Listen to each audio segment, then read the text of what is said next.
Hello friends, আজ বানিয়েছি ফিরনি। খানিকটা চাল নিয়েছি, সেই চালটাকে খানিকক্ষণের জন্য ভিজিয়ে রাখবো। এবার একটা পাত্রে দুধ নিয়ে দুধটাকে জাল দিয়েছি আর চালটাকে জল ঝরিয়ে রেখে দিয়েছি। এবার নিয়েছি কাজু, কিশমিশ আর আমন্ড গুঁড়ো করে রেখেছি। এবার নেবো কেশর।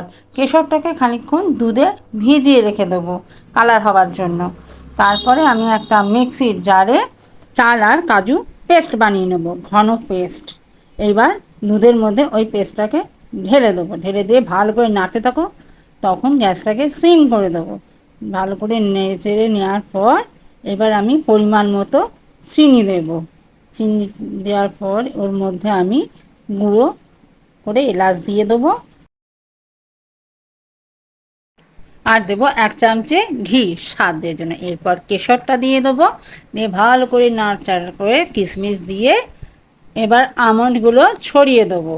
ছড়িয়ে দেওয়ার পর একটু নেড়ে নিয়ে তৈরি আমার ফিরনি। ঠান্ডা করে পরিবেশন করুন।